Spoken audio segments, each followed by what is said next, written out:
Un mundo nuevo surgió de las cenizas de la Primera Guerra Mundial. En Alemania un imperio se hundió y fue reemplazado por una república que no podía durar. Alemania estaba en un estado terrible. Hiperinflación, crisis económica, inestabilidad política, todo. En medio del caos, Alemania se volvió hacia un hombre. Una extraordinaria figura mesiánica con una elocuencia portentosa. Iba a hacer a Alemania grande de nuevo.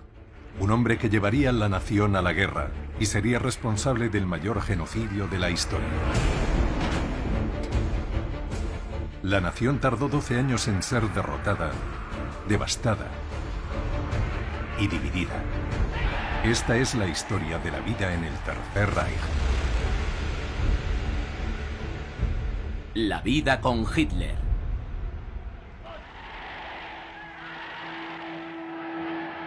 ...1936... Hitler llevaba 3 años en el poder y había transformado Alemania.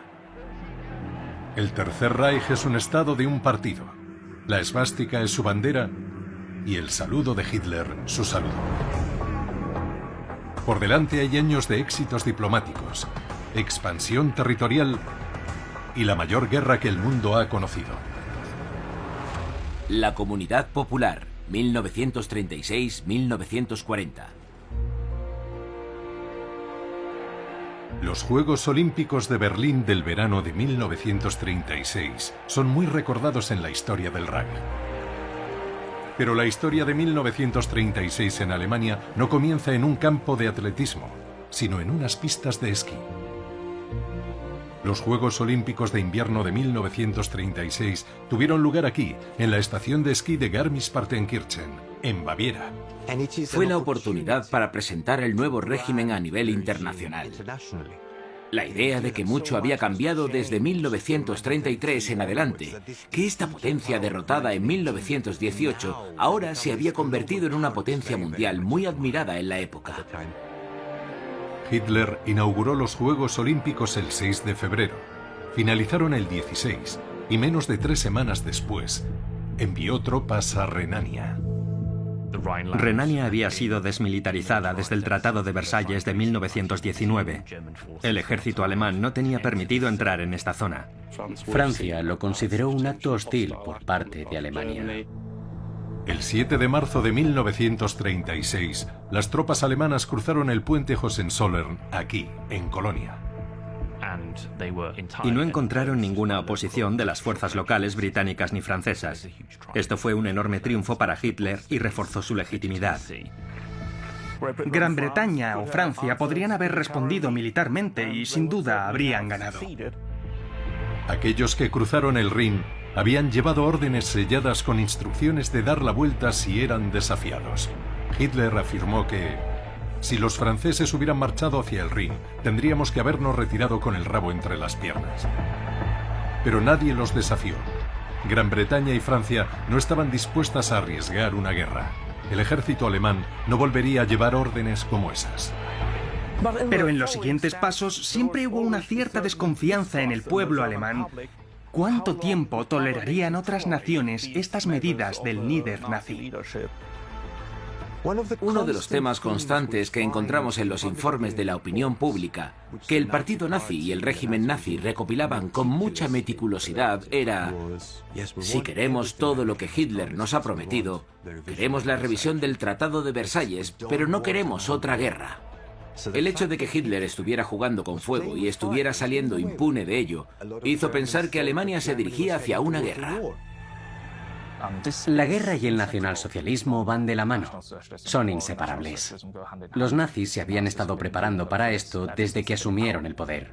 Hitler había estado reforzando el ejército en secreto desde que se convirtió en canciller y ya en 1935 había reintroducido el servicio militar obligatorio, violando el Tratado de Versalles. Pero en agosto de 1936, los planes militares de Hitler quedaron clarísimos con el inicio del Plan de los 4 años.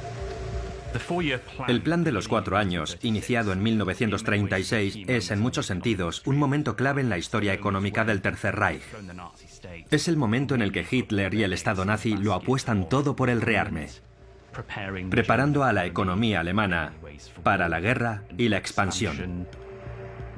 La única ambición de Hitler en el ámbito económico era el rearme. Quería que Alemania fuera una nación rearmada fuerte, por lo que la economía tenía que servir a ese propósito. El ministro de Economía alemán durante los 3 primeros años del Estado nazi, Hjalmar perdió poder en este momento, y el plan de los 4 años se entregó a Hermann Göring, que no era ningún economista, solo era un miembro destacado del Estado nazi. El mayor énfasis se puso en una transición hacia la producción de artículos militares y en hacer a la economía alemana más autosuficiente y menos dependiente de las importaciones de otras partes del mundo. Ahora la fuerza de trabajo pasó a un segundo lugar. Los salarios, por ejemplo, no iban a la par que la inflación, por lo que la calidad de vida de los alemanes no aumentó al ritmo que les habían llevado a esperar. Al comprender la importancia de mantener contentos y a raya a los trabajadores alemanes, el Frente Alemán del Trabajo había introducido el programa Fuerza a través de la Alegría en 1933. Ya en 1936 el programa tenía más de 30 millones de miembros. Una de las características de un régimen totalitario es la difuminación entre la vida pública y la privada. Por lo que el Estado está en todas partes, invade cada esfera de la vida de la gente. Y una de las iniciativas de mayor eficacia en cuanto a popularidad entre los trabajadores fue el programa Fuerza a través de la Alegría. El objetivo era intentar atraer a toda la nación del lado del régimen nazi y de la ideología nazi. Pero también lo hicieron de tal modo que brindaba oportunidades, en particular a los obreros y a las clases trabajadoras, a las que no habían tenido acceso antes. Si trabajabas duro por el Führer y Alemania, estos eran los premios que recibirías de la gran organización de trabajadores. Y los premios eran vacaciones, educación para tus hijos, asistencia médica, vida social, cantinas, alimentación de calidad. ¿Cómo no iba a gustarles? Otras actividades incluyen llevar la alta cultura alemana a los trabajadores.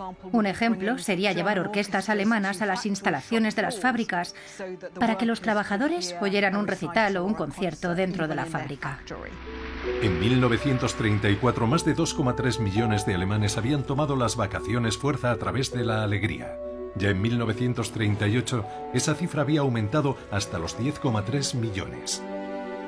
Es el método del palo y la zanahoria. Por una parte, tener a los obreros bajo control.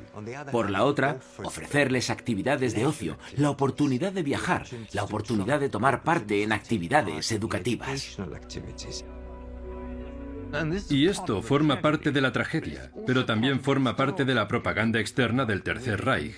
El modo en que pueden engatusar al mundo con la idea de que representan algo nuevo y maravilloso en los grandes avances de la especie humana.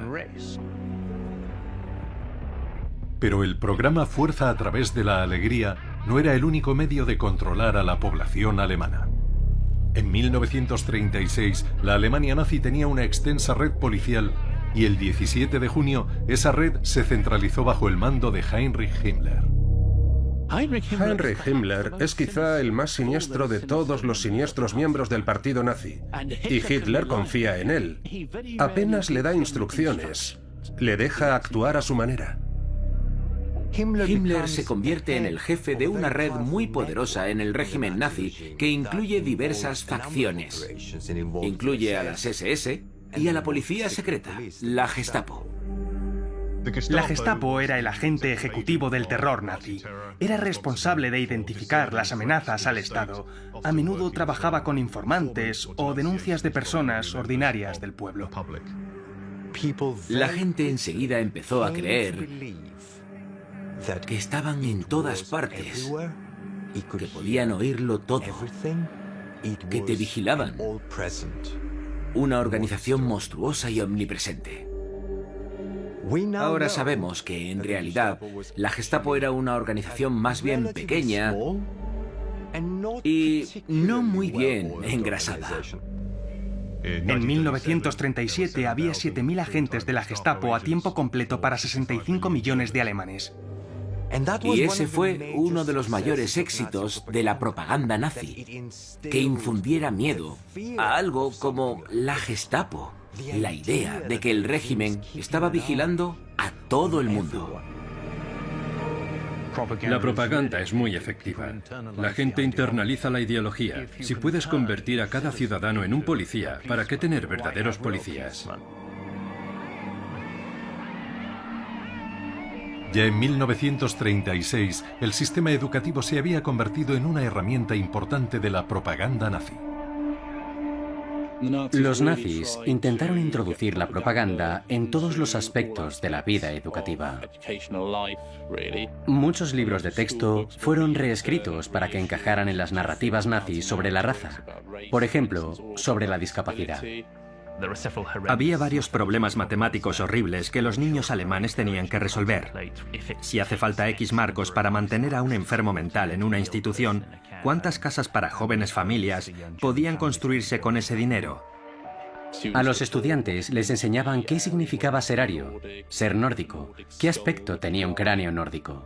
Los libros de texto de geografía representaban a Alemania como una nación sin espacio, para enseñarles el concepto de superficie vital que los nazis estaban intentando conseguir para tener una nación alemana fuerte, que sería populosa y capaz de expandirse. En estos términos se enseñaba la geografía. A los alumnos les inculcaban que los judíos eran malignos. Les enseñaban mediante la ciencia racial por qué eran una raza inferior. En 1936, el currículo alemán también cambió para incluir un mínimo de 2 horas de educación física al día. Los nazis veían fundamental que los jóvenes tuvieran buena forma física. El objetivo era crear una raza alemana muy fuerte, que fuera capaz de defenderse a sí misma y producir buenos soldados. Y el resultado fue que los estándares de educación en la Alemania nazi se hundieron. Tanto fue así que el ejército alemán se quejaba del problema de encontrar candidatos para oficiales, de encontrar personas con una educación lo bastante buena como para ser oficiales del ejército. Pero quizás el esfuerzo de propaganda de mayor éxito en la historia del Tercer Reich fueron los Juegos Olímpicos de Verano de 1936 en Berlín. En cierto modo, esto fue el apogeo de todo el Tercer Reich. Este fue su gran momento. Y Hitler y el régimen nazi querían exhibir ante los extranjeros lo que habían conseguido. Por lo que hicieron enormes esfuerzos para organizarlos de maravilla. Y los alemanes son muy buenos en eso.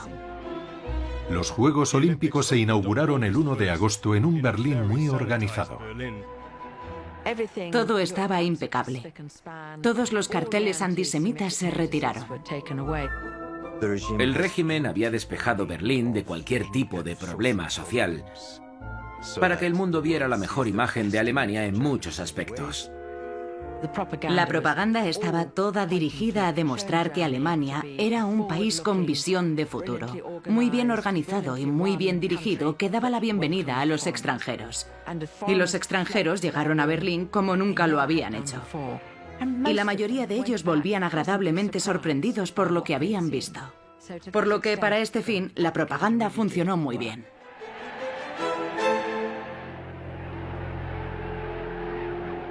Alemania también dominó el número de medallas aquel año, con 33 de oro y 89 en total. Pero uno de los aspectos interesantes de estos Juegos Olímpicos de 1936, los Juegos de Hitler como los llamaron, fue el éxito de los atletas afroamericanos. Lo que por supuesto no formaba parte del plan de Hitler. La multitud adoró a Jesse Owens. Solían gritar "Owens, Owens" cuando se presentaba, pero hubo muchos otros atletas negros que obtuvieron logros. Tras los Juegos Olímpicos, la prensa estadounidense los entrevistó y ellos dijeron: no hemos visto a los sucios nazis, solo hemos visto alemanes. Y no nos dijeron que nos sentáramos en la parte trasera del autobús. El Estadio Olímpico se sigue usando en la actualidad como campo local del club de fútbol Hertha. En las últimas semanas de la guerra, las SS lo usaron como lugar de ejecución de 200 personas, muchas de ellas adolescentes, calificadas de traidoras. Si 1936 fue el año en el que se confirmó la toma del poder de los nazis, 1937 fue el año de la consolidación. El afianzamiento de todos los alemanes auténticos en la comunidad popular, la Volksgemeinschaft. La idea del Partido Nacional Socialista era crear una comunidad nacional y un pueblo unificado, siguiendo la voluntad del Führer.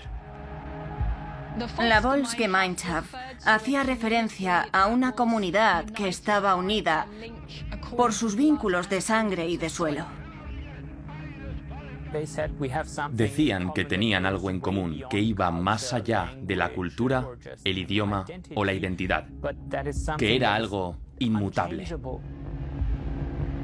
Por una parte, era una oferta de integración, incluso para esas personas que se mantenían en los márgenes políticos, que quizá habían sido socialdemócratas, les ofrecían unirse a la comunidad popular, siempre que fueran leales al sistema y trabajaran de acuerdo a las expectativas. Y por otra parte, muchos fueron excluidos.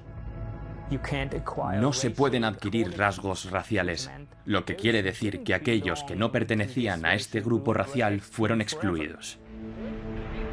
Antes de 1937, dos acciones confirmaron la ideología racial en el centro del nacionalsocialismo.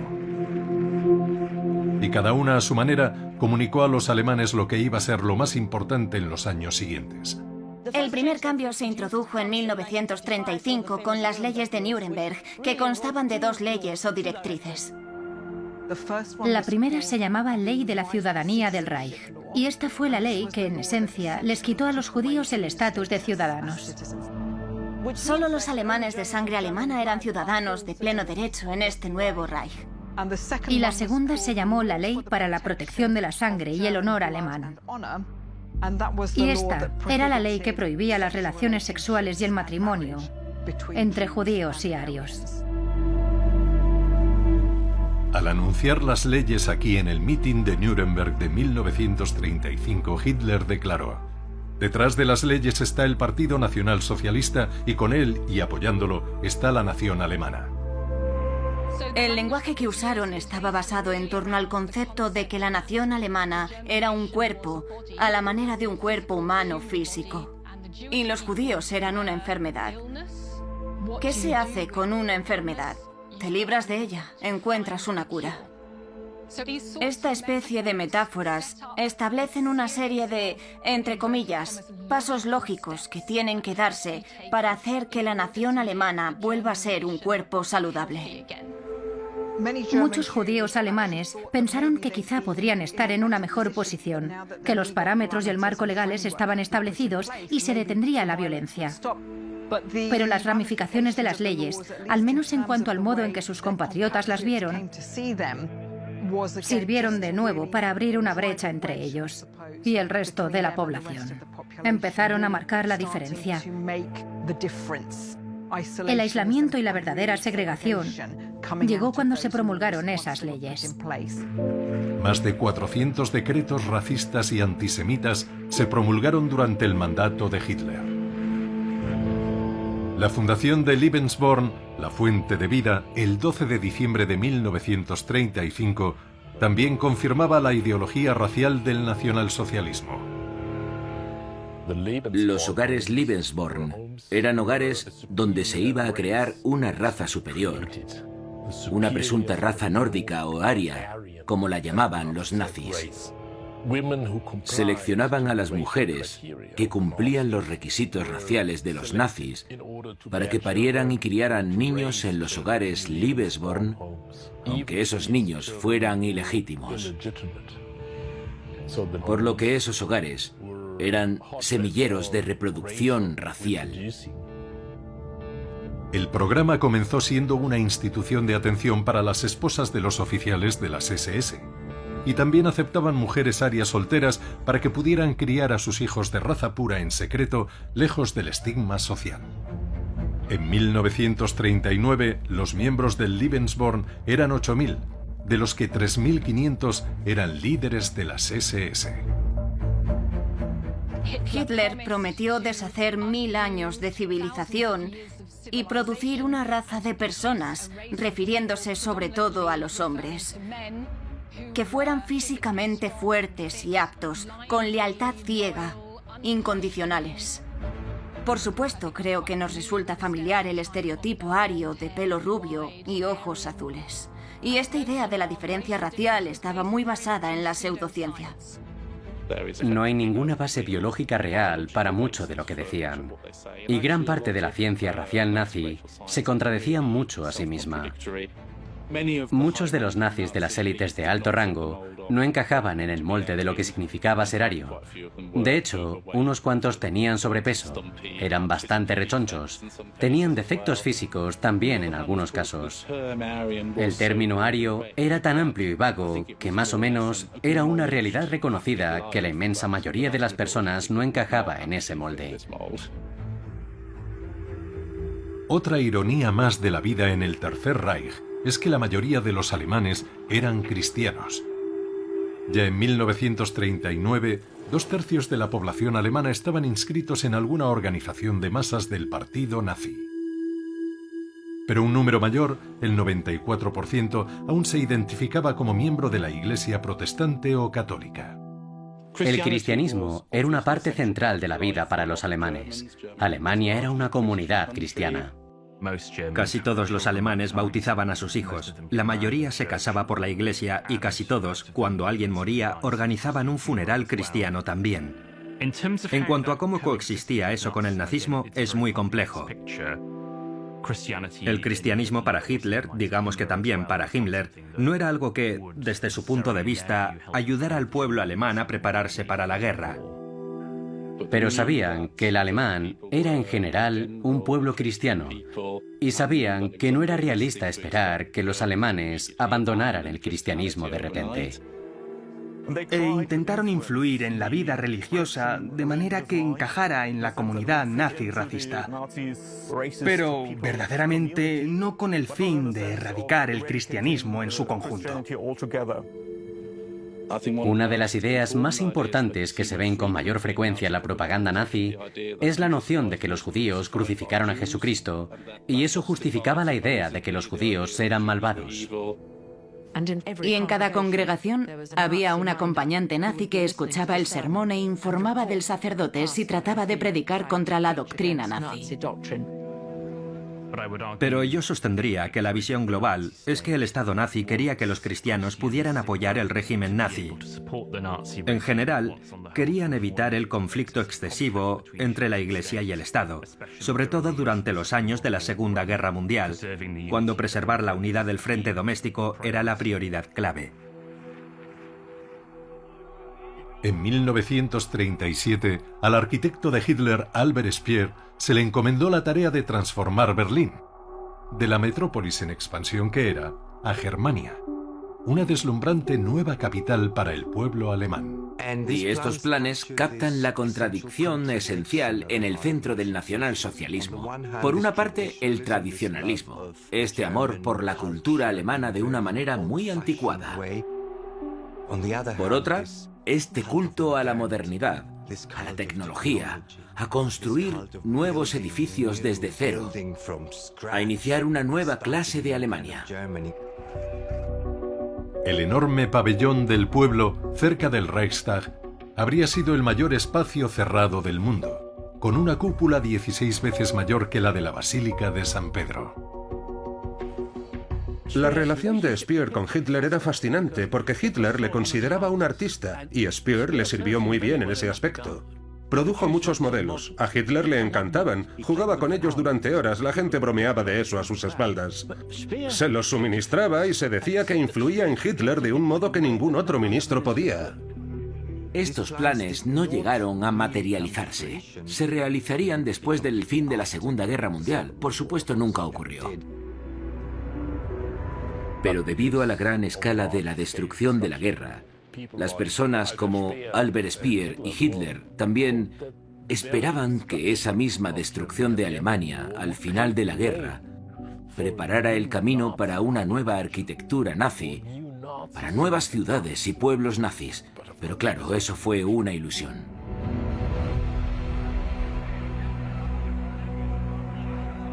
...1937 fue también un año de exposiciones, diseñadas para formar a la comunidad popular en los valores alemanes apropiados. En 1937 hubo 2 exposiciones de arte organizadas en Múnich. Y estaban muy conectadas entre ellas de una manera deliberada. Eran un reflejo la una de la otra.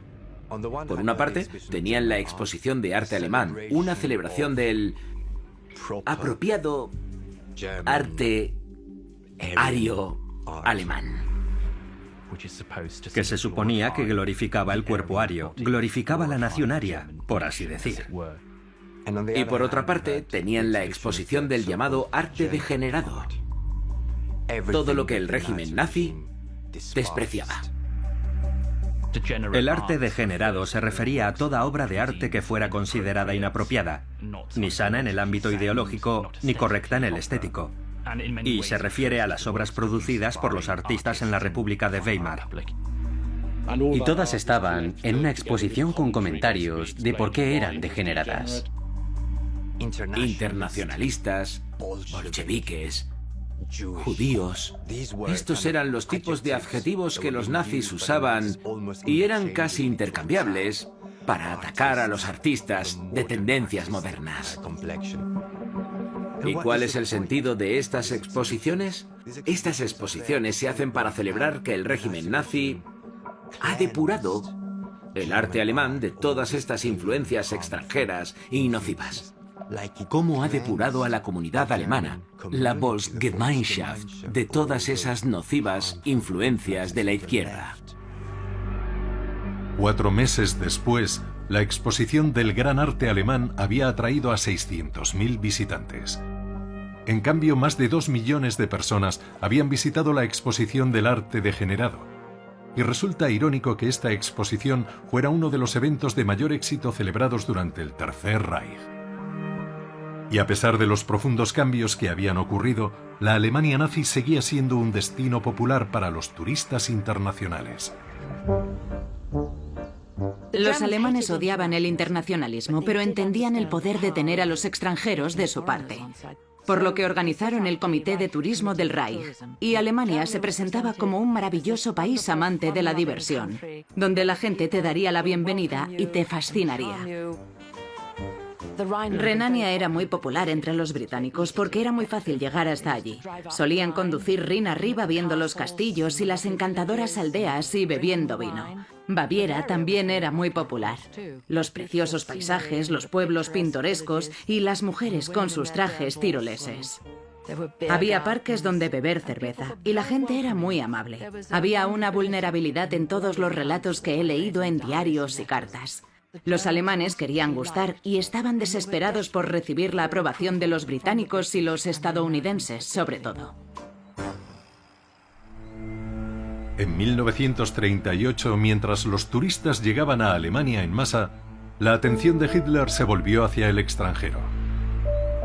El 12 de marzo, soldados del 8º Ejército de la Wehrmacht cruzaron la frontera con Austria en un suceso conocido como el Anschluss.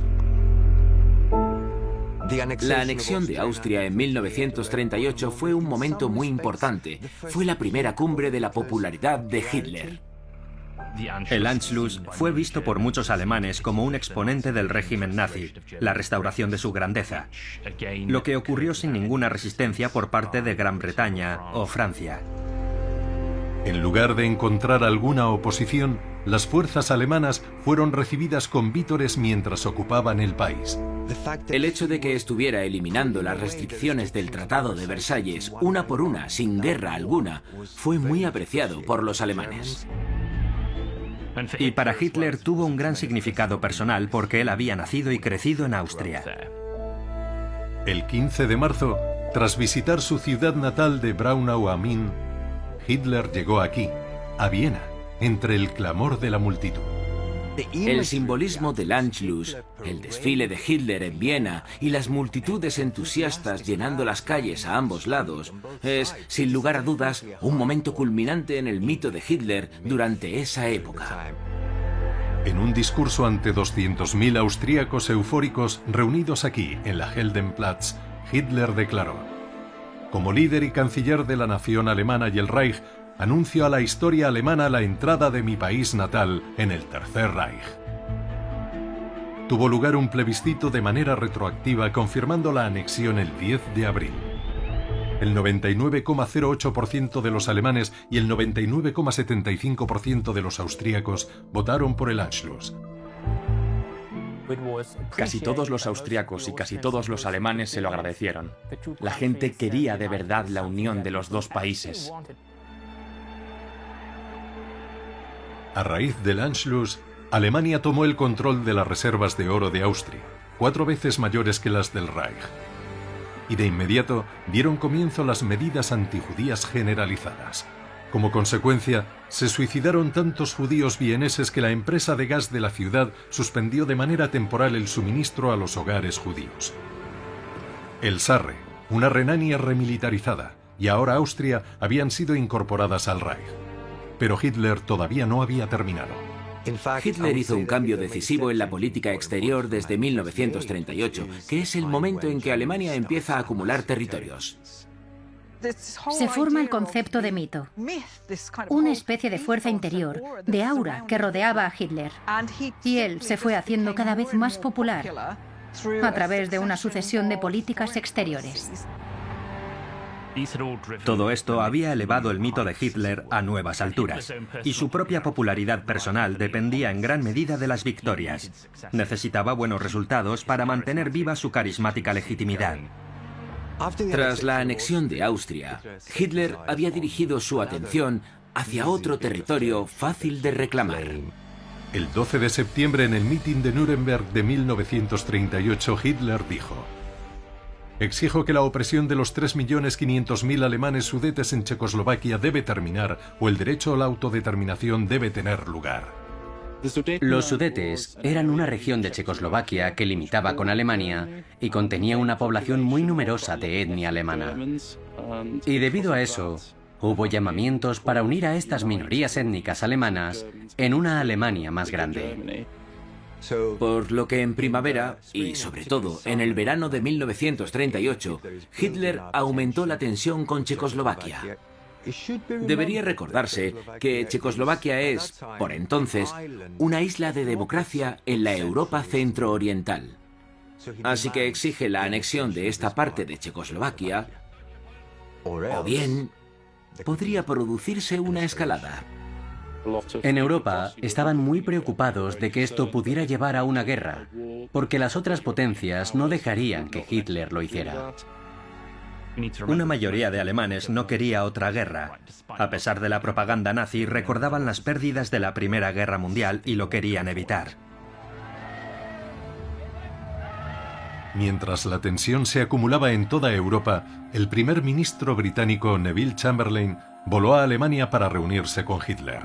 Tuvieron lugar una serie de negociaciones culminando en la conferencia de Múnich el 29 de septiembre de 1938. Gran Bretaña, Francia, pero también Italia, formaron parte de esa conferencia y el objetivo fue comprar la paz, casi a cualquier precio. Y el compromiso que alcanzaron fue que las zonas de mayoría de etnia alemana, de los llamados Sudetes, se entregaban al Reich, y el resto de Checoslovaquia seguiría siendo un sistema político independiente. Todas estas anexiones, esta expansión territorial del Tercer Reich, no dio lugar a una gran guerra como muchas personas habían predicho. Los aliados occidentales dijeron: bueno, lo aceptamos. Y esto fue algo que al pueblo alemán le encantó. Hitler lo hizo sin disparar un solo tiro. Todos pensaron que tenía una gran política exterior, que era un gran hombre de Estado y un líder con un enorme éxito.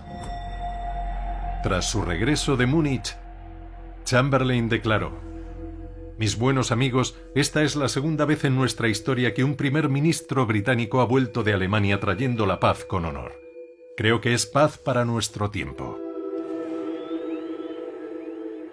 Habiendo evitado la guerra por poco y con los Sudetes en posesión de Hitler, los pueblos de toda Europa dieron un suspiro de alivio. Pero Hitler en privado estaba muy enfadado porque Chamberlain, este político del paraguas como le llamaba, fuera saludado con tanto entusiasmo por los bávaros por ser alguien que había ayudado a evitar una guerra entre las grandes potencias. Esta sensación de paz no duró mucho.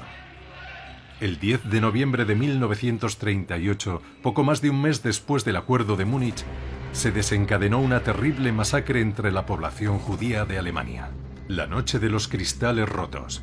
La Noche de los Cristales Rotos fue un suceso agresivo, violento, devastador y traumático que se expandió por toda Alemania.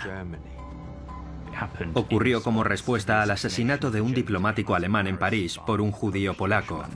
Y eso sucedió, por supuesto, pero estaba lejos de ser un acto espontáneo. Todo estuvo dirigido por Goebbels, el ministro de propaganda. Lo que intentó fue crear una reacción espontánea del pueblo alemán. Pero en realidad fue un suceso orquestado con mucho cuidado.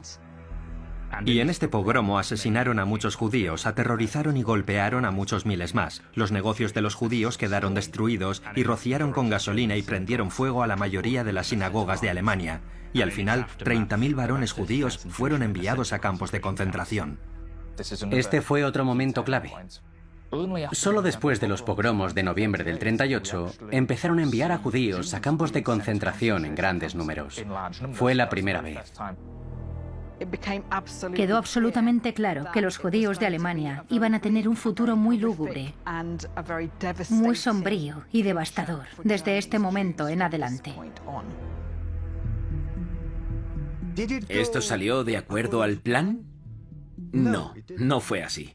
De hecho, Hitler no estaba contento porque hubiera sido un acto ruidoso, violento. Hitler quería que esto fuera un estallido contra la comunidad judía, pero no quería que, sin remedio, alcanzara ese nivel de violencia. En cuanto al resto de la población, estaban muy consternados por el grado de indiferencia hacia la ley y el orden y la gravedad de la violencia. Así que tampoco le sentó muy bien a la población alemana. Aquí tenemos que ser muy claros. Hitler y otras personas no se oponían al mensaje de la Noche de los Cristales Rotos. Los judíos no tenían cabida en la sociedad alemana, pero se oponían a la manera en que estuvo organizada. Aunque una vez más, Hitler salió indemne políticamente de la violencia. Tenía una imagen de semidios para la población, y cuando algo salía mal, como la Noche de los Cristales Rotos, la gente decía: Hitler no sabría nada de esto, nunca habría dejado que ocurriera. Son los que están alrededor.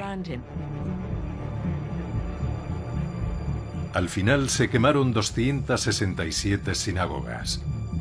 91 judíos fueron asesinados y el 20% de la población masculina judía de Alemania fue encarcelada. A finales de año, más de la mitad de la población judía alemana había huido del país.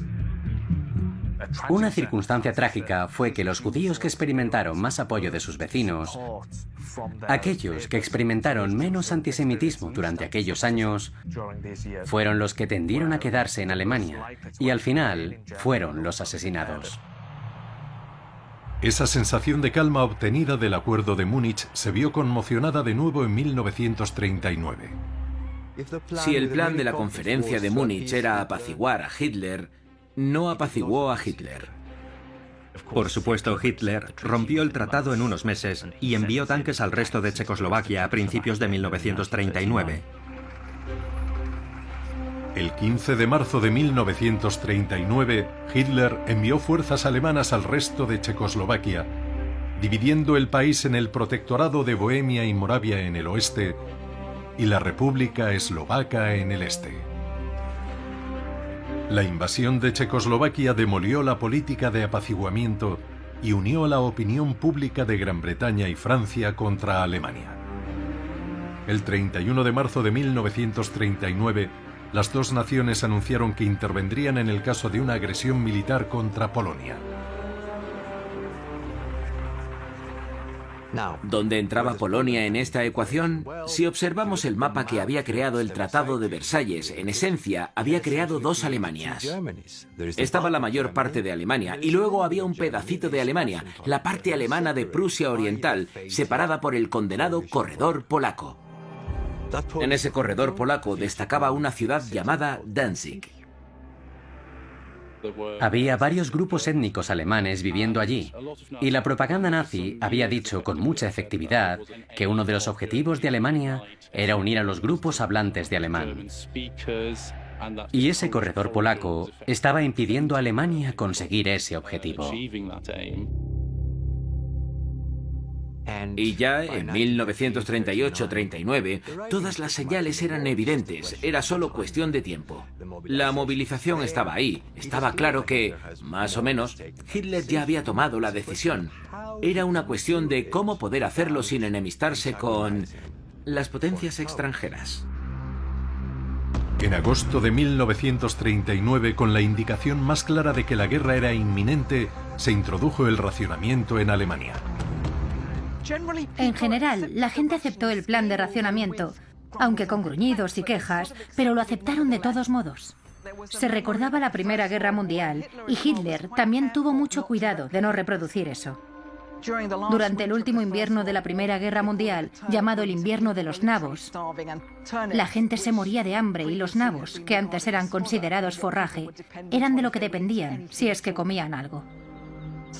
El motivo del racionamiento era que Alemania estuviera mucho mejor preparada por mucho tiempo que durara esta guerra. Al principio se racionaron la mayor parte de los productos alimenticios junto con la ropa, los zapatos, el cuero y el jabón. La disponibilidad de la mantequilla se había reducido de manera drástica y había sustitutas de grasas inferiores, pero a la gente no le gustaban. Pero después de un tiempo eran mejor que nada.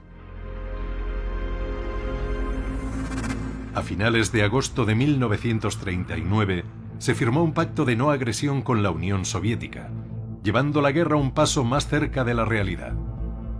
Hitler no quería terminar en una situación de guerra múltiple. Y el pacto de no agresión eliminó el gran temor de que la Unión Soviética atacara a Alemania como ellos iban a atacar a Polonia.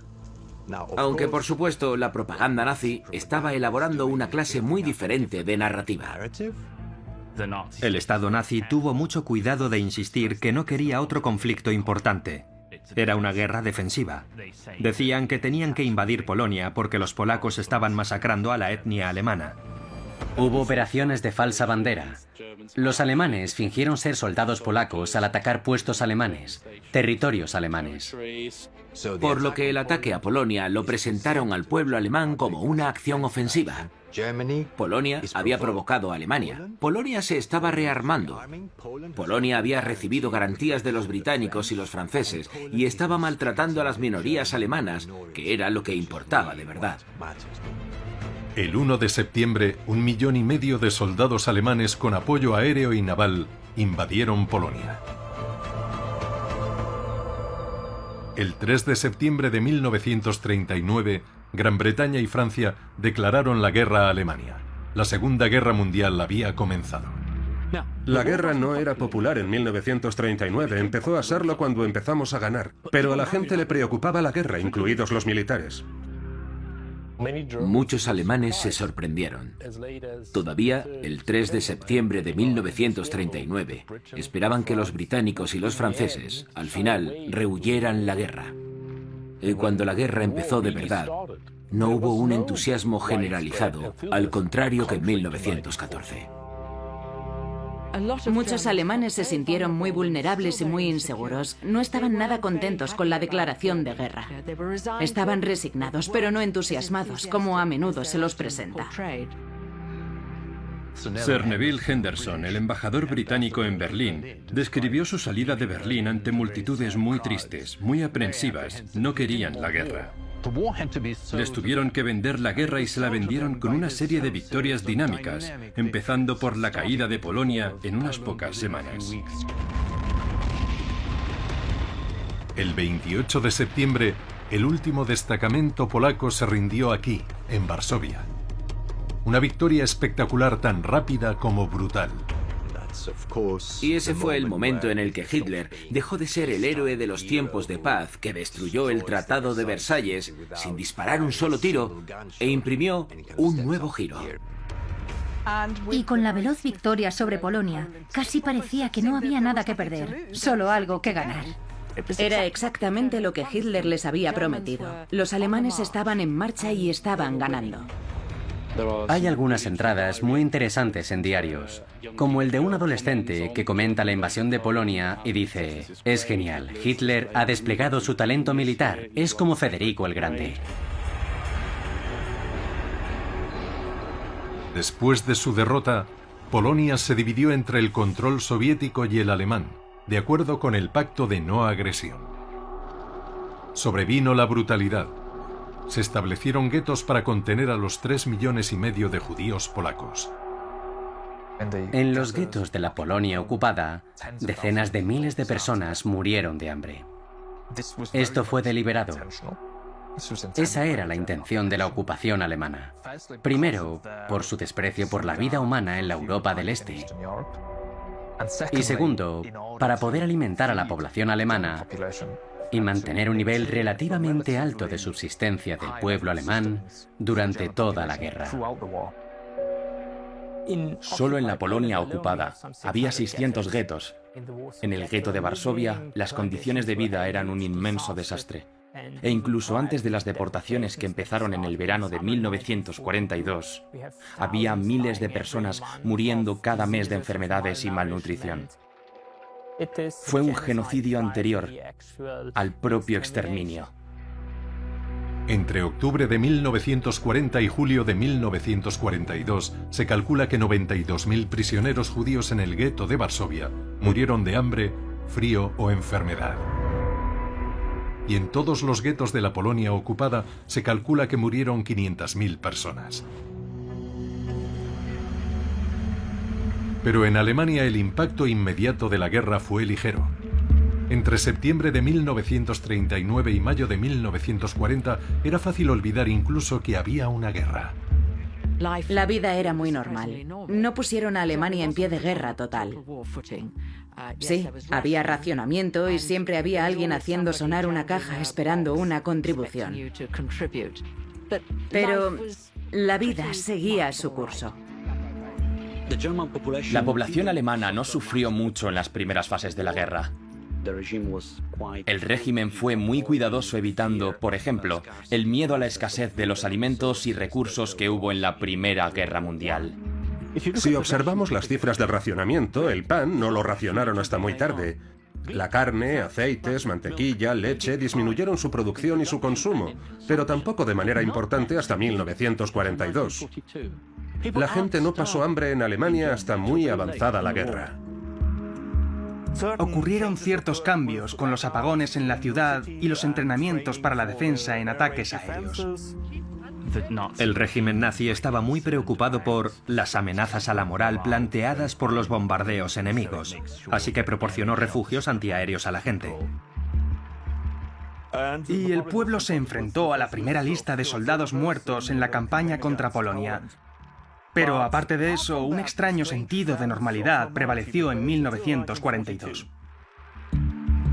Y así, salvo para aquellos en los territorios ocupados, la vida siguió. No había habido grandes enfrentamientos con Gran Bretaña o Francia, y los intentos de bombardeo de los aliados habían sido contenidos por los barcos alemanes. Y entonces, en mayo de 1940, la falsa guerra llegó a su fin. El ejército alemán entró en Dinamarca, Bélgica, Luxemburgo y Francia. En los 20 meses posteriores a la caída de Polonia, 8 países europeos fueron desbordados por la guerra relámpago alemana. La caída de Francia, la caída de los Países Bajos, la caída de Noruega.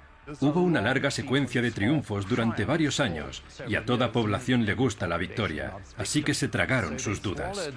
Y Hitler era, en efecto, la encarnación del carisma. Se puede decir que en muchos aspectos, 1940 fue el momento álgido de la popularidad de Hitler y el apoyo de los alemanes a la guerra. Lo elevaron a una figura que estaba más allá de lo humano. A un culto, sin duda a un culto. Y creo que desde ese momento en adelante le fue difícil mantener esa estatura. Lo que siguió sería la caída más completa de cualquier líder y cualquier imperio.